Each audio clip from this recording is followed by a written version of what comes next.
की जान को खतरा है।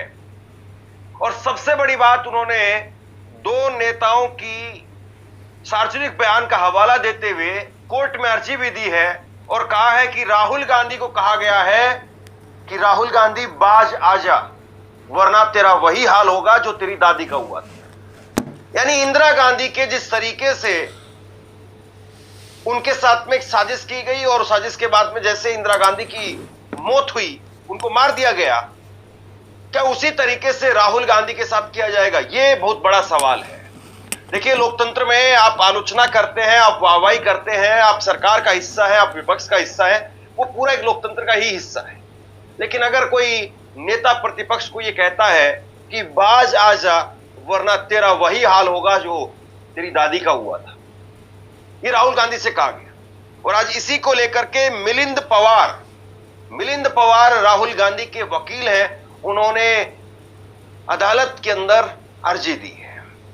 सबसे बड़ी बात यह दोस्तों, राहुल ने अभी कुछ दिन पहले ही, करीब एक हफ्ता पहले, राहुल गांधी ने कहा था कि मेरी बहन यहां पर सामने बैठी है और मेरी बहन ने एक दिन मुझे कहा कि राहुल गांधी, तुम आग से खेलने का काम कर रहे हो। और मैंने कहा कि तुम जानती हो कि एक बार जिस काम को मैं पकड़ लेता हूं उसको मैं छोड़ता नहीं हूं, जिस काम में मैं एक बार हाथ डाल देता हूं उसको मैं फिर छोड़ने वाला नहीं हूं।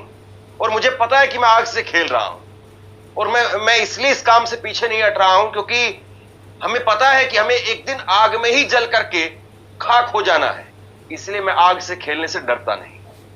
और अब राहुल गांधी के वकील की तरफ से यह बात कही गई है, इसके क्या मायने हैं? क्या वाकई राहुल गांधी की सुरक्षा को लेकर के कोई सीरियस थ्रेट है? हालांकि वैसे भी अगर गांधी परिवार का इतिहास देखें तो चाहे वो इंदिरा गांधी हो, चाहे वो राजीव गांधी हो, यह कहा जाता है कि सोनिया गांधी ने भी प्रधानमंत्री बनना इसीलिए स्वीकार नहीं किया क्योंकि उनको भी खतरा था कि आप भी अगर प्रधानमंत्री बनेंगी तो आपको भी मार दिया जाएगा। तो राहुल गांधी को लेकर के आज बहुत बड़ी खबर निकल करके सामने आई है। पुणे की एक अदालत में कांग्रेस सांसद राहुल गांधी ने बुधवार को कहा कि उन्हें जान का खतरा है और यह खतरा उन्होंने सावरकर मानहानि केस को लेकर के जताया। उन्होंने कहा कि मेरे खिलाफ मानहानि की शिकायत करने वाले नाथुराम गोडसे के वंशज हैं। राहुल गांधी ने एमपी एमएलए स्पेशल कोर्ट में अपील की कि उनकी सुरक्षा और केस की निष्पक्ष सुनवाई के लिए प्रिवेंटिव प्रोटेक्शन दी जाए, यह राज्य की संवैधानिक जिम्मेदारी है। कोर्ट इस मामले में अगली सुनवाई 10 सितंबर को करेगी। राहुल गांधी के वकील मिलिंद पवार ने कोर्ट में लिखित सूचना देकर के कहा कि वोट चोरी का मामला उजागर करने के बाद राहुल गांधी को खतरा बढ़ गया है। मिलिंद ने बताया कि बीजेपी नेता आरएन बिट्टू ने राहुल गांधी को आतंकवादी कहा था और बीजेपी नेता तरविंदर मारवाहा ने खुली धमकी दी थी कि अगर राहुल गांधी सही व्यवहार नहीं करेंगे तो उनका अंजाम उनकी दादी जैसा हो सकता है। शिकायतकर्ता सत्तकी का संबंध सावरकर और गोडसे परिवार से है, वह अपने प्रभाव का दुरुपयोग कर सकते हैं।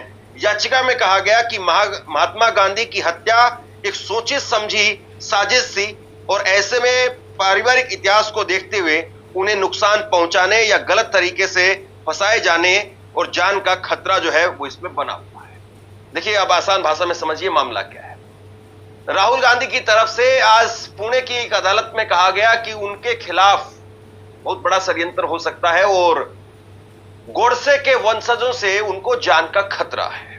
यह बात उनकी तरफ से कही गई। उनके वकील मिलिंद पवार ने बाकायदा लिखित में इस बात को कहा कि वोट चोरी का मामला जिस तरीके से राहुल गांधी उठा रहे हैं, इसके बाद में कुछ भी संभव है, कुछ भी हो सकता है। और उन्होंने दो नाम लिए और एक जो नाम वो ले रहे हैं मारवा, वो दिल्ली के विधायक हैं, मनीष सिसोदिया को उन्होंने हराया। अब सोचिए, तरविंदर मारवा वो मनीष सिसोदिया को हरा करके विधायक बने हैं। उनकी तरफ से बात कही गई कि राहुल गांधी का भी वही हाल हो सकता है जो उनकी दादी का हुआ। और यहां पर जो है वो एक फैमिली ट्री का जिक्र किया गया कोर्ट के अंदर कि राहुल गांधी और इंदिरा गांधी वो एक ही परिवार के हैं। इंदिरा गांधी उनकी दादी है तो उसी परिवार से राहुल गांधी आते हैं। और गोडसे और सावरकर वो दोनों भी कहीं ना कहीं उनका जो फैमिली ट्री है वो यानी एक ही परिवार से वो दोनों आते हैं। और उन्हीं के परिवार के अब एक सत्तकी सावरकर उन्होंने लंदन में राहुल गांधी ने एक टिप्पणी की थी और उसको लेकर के मानहानि का केस दर्ज किया था।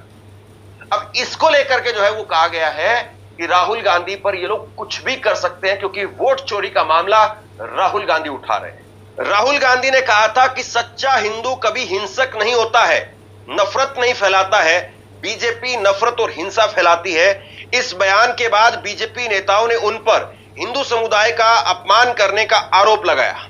अब बताइए, राहुल गांधी वो साफ कह रहे हैं कि हिंदू कभी हिंसक नहीं हो सकता है, नफरत नहीं कर सकता है, और सच्चा हिंदू वो कभी हिंसक नहीं हो सकता है।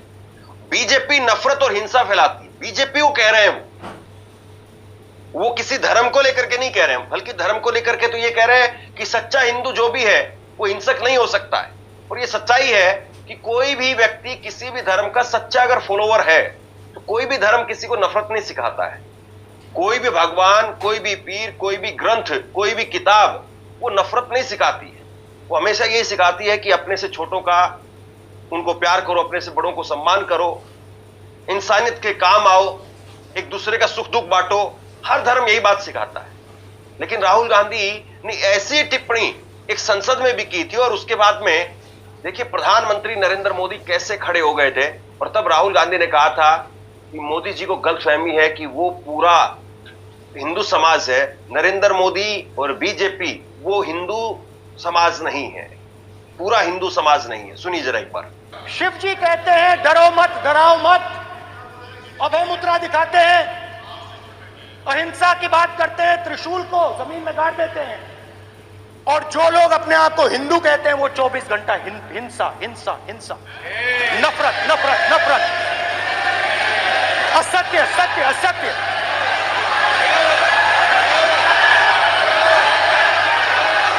आप हिंदू हो ही नहीं।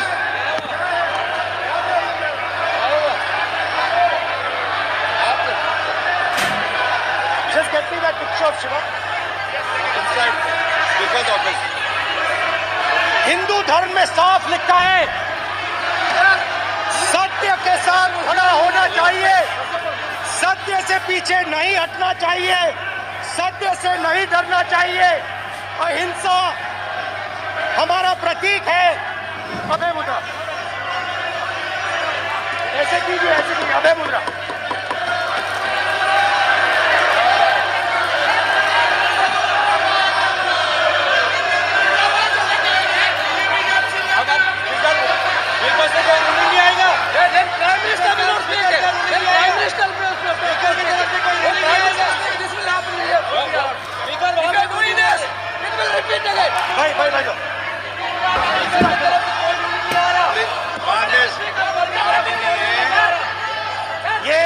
विषय बहुत गंभीर है। पूरे हिंदू समाज को हिंसक कहना ये गंभीर विषय है। बीजेपी को आपको नहीं, नरेंद्र मोदी जी पूरा हिंदू समाज नहीं है, बीजेपी पूरा हिंदू समाज नहीं है, आरएसएस पूरा हिंदू समाज नहीं है।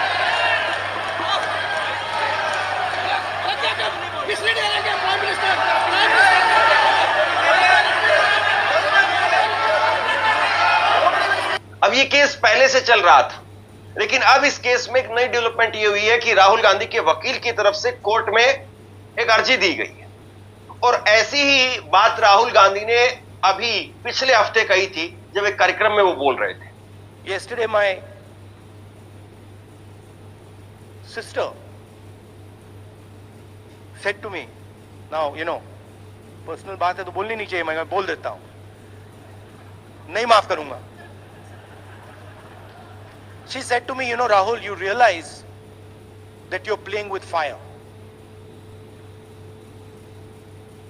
And I said, yeah Priyanka, I am playing with fire. I will continue to play with fire. I'm not scared of playing with fire.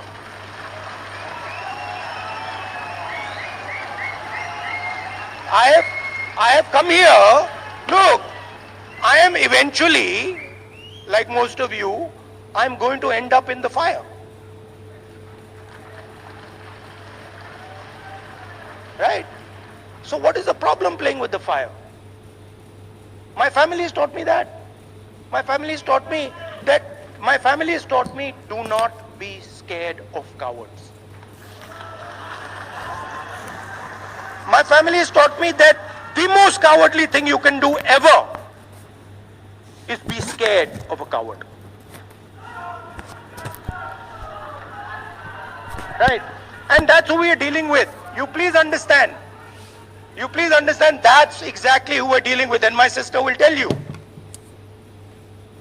Someday she'll also give a open-hearted speech and she'll tell you exactly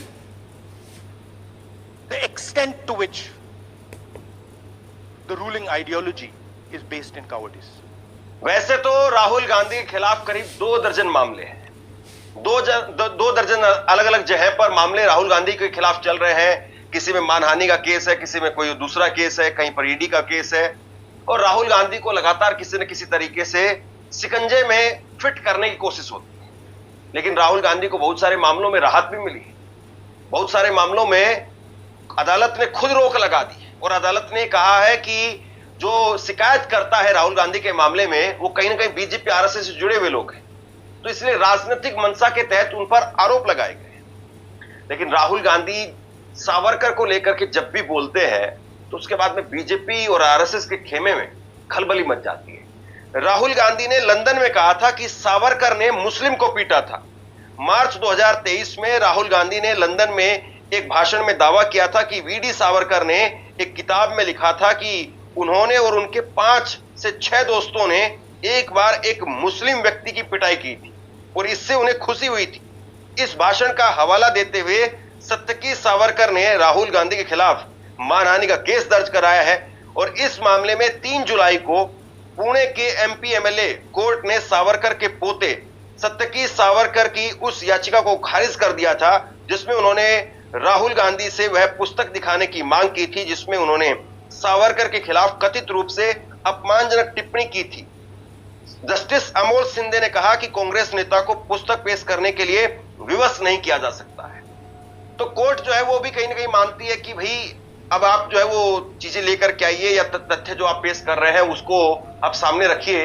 लेकिन राहुल गांधी के मामले में BJP RSS उनके भाषणों को बिल्कुल बारीकी से सुनती है और कब किस मामले में किस तरीके से कहां पर शिकायत करवानी है इसको लेकर के बड़ा पहले प्रैक्टिकली काम किया जाता है कि किस राज्य में शिकायत होगी, कहां पर शिकायत होगी। और राहुल गांधी बार बार इस बात को कहते हैं कि मेरे खिलाफ इतने मुकदमे अलग अलग राज्यों में इसलिए लगवाए गए हैं ताकि मैं काम नहीं कर पाऊं, लोगों से मैं नहीं मिल पाऊं, अपने कार्यकर्ताओं से नहीं मिल पाऊं, अपनी पार्टी के लिए जो है वो राजनीतिक तौर पर जो काम करना है, जो भूमिका तैयार करनी है या जो आगे किस तरीके से काम किया जाए उसके लिए जो योजनाएं तैयार करनी है उस पर काम नहीं कर पाऊं।